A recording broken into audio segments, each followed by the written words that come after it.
Hello everyone, welcome to the first episode of my YouTube channel where we talk about all things ESL teaching, vlogs, and traveling. As I mentioned before, I'm a foreign English teacher here in Taiwan and I come from the Kingdom of Swaziland. My agency is TFETP. So today's video is about how do you get to Taiwan? What documents do you need to get to Taiwan as a person from the Kingdom of Swaziland? Before we get to the breakdown, I just want to remind everybody to please like, comment, subscribe, and share the video. Okay? So, the first document that I'm going to talk about is this. What is this? This is the international passport, the blue one, the one with the blue cover, not the one with the green cover, because the one with the green cover is called a travel document. So the travel document only allows you to move around the SADC region. But if you want to go beyond the SADC region or even go overseas, you need this one. Okay, moving on to the second document. So the second document that you'll need if you want to teach in Taiwan in a public school, especially under TFETP, is this one. What is this? Okay, so this is a bachelor's degree in any field. So if you have a bachelor's, you can come and teach in Taiwan. It can be a bachelor's in mathematics, business studies and accounting. It can be English. It can be any field so long as it's a bachelor's. As for me, I have a bachelor's in English language and literature as well as African languages. But it doesn't mean that if you have anything different, you cannot come to Taiwan. You can still come to Taiwan. And then some people usually ask me about diplomas. Yes, diplomas. I'm really not sure about diplomas, but I definitely know that under TFETP and most public schools, they only accept bachelor's degrees. Yeah, that's what I know. All right, moving on to the next one. All right, moving on to number 3. So this is number 3. What is this? This is the postgraduate certificate in education called PGCE. All right, so if you want to teach in a public school in Taiwan, you definitely have to have a postgraduate certificate in education, not a TEFL certificate. Not a TEFL certificate. You need a postgraduate certificate in education. So a TEFL may get you a job in other teaching jobs in Taiwan, but when it comes to the public schools, they are usually very strict on the PGCE. So if you want to come to a public school, especially TFETP, you definitely have to have your PGCE. Okay, let's move on to the next one. The next document that you will need, document number 4, if you want to teach in Taiwan, is called the teaching license.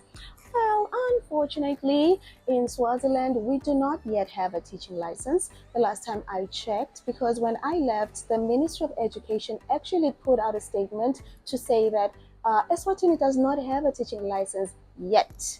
But I think it's going to come very soon. But in the meantime, we have this document, okay? So this document is called the confirmation letter. So the confirmation letter actually stands for the teaching license. When you're applying for a teaching job in Taiwan, they recognize it and they accept it. So number 4 document is the teaching license stroke confirmation letter. So don't be confused. So when you see the documents and then you go to the Ministry of Education and they tell you, no, we don't have a teaching license. We can only give you this letter. That is the teaching license. So you better take it and move on to the next process of your next one. Okay, so the next one is this one. This is the police clearance. So everybody, the police clearance is another very crucial requirement in your application process, because it's going to prove that you have no criminality, you've done no criminality in your country, so it's safe for Taiwan to bring you into their own country. So you can just go to the police station, take your fingerprints, and then have your fingerprints scanned, and then within 1 day. The last time I did it in 2023, it was just 1 day to get your police clearance certificate. And then once you get your certificate, everything is all good. you move on to the next step of your application process. So usually a lot of people get this one because a lot of people are not criminals. They are angels like me. All right, so now you have all your documents. You have all your documents. What do you do? Do you just compile them and then send them to the agency and then you have a job? No, you still have one more document that is going to seal the deal and get you that job. What's that document? Let's see. All right, so now that you have all your documents, you've compiled all of them, you need one last document, and this is the boss of them all. This is the document. What is it? So this document is called the Authentication Certificate. All right, and you get this document from the Embassy of Taiwan in Eswatini. So what you do is, once you have all your documents, you actually go to the embassy to help them authenticated. This means that they have to check and scan to see if your documents, the bachelor's, the police clearance, all the documents we've just spoken about are actually authentic or original or fake, or not fake, yes, or they should not be fake. So they do that. Just pay a small fee. I think the last time I went there it was around 280 Malangeni, but I'm not sure now, but it's just a small fee. And then you wait for about 3 days. I'm not sure now, but when I did it, it was around 3 days. And after 3 days, you collect the certificate and you collect your documents. So once you have this document, your employers in Taiwan or your potential employers will be able to see that indeed you are not using fake documents because it has the signature of an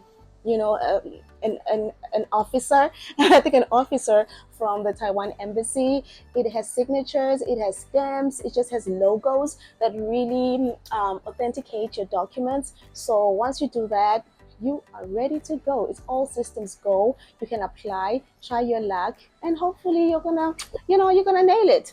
So other agency, on the contrary, other agencies don't require that. So there's a lot of confusion. Some people will tell you, no, you don't need it. Just take your documents to Taiwan. It's very true that some agencies don't require the authentication certificate. For example, I'll talk about myself. When I first came to Taiwan, I came through the agency Phoenix Group Asia. I actually didn't even know about TFETP. I did not know anything about them. I just knew about Phoenix and I knew about Teach Taiwan. So that's where I went. And lucky enough, Phoenix offered me a position. But I still had the authentication certificate. So I think it's safer to have it. It's safer to have it because you don't know where your luck is gonna fall. You don't know which agency is going to offer you a position. And when TFETP offers you the position and you don't have all the documents, you might lose the position to another person or somebody else who also applied. So guys, I think it's safer to have you don't lose much if you just go to the embassy to authenticate your documents. Okay, that is the end of the first episode. I hope that everybody enjoyed it and I hope that it was very useful and educational. And before I go, let me remind you to please like my video, comment, subscribe, and share to as many people as possible. Thank you. See you next time.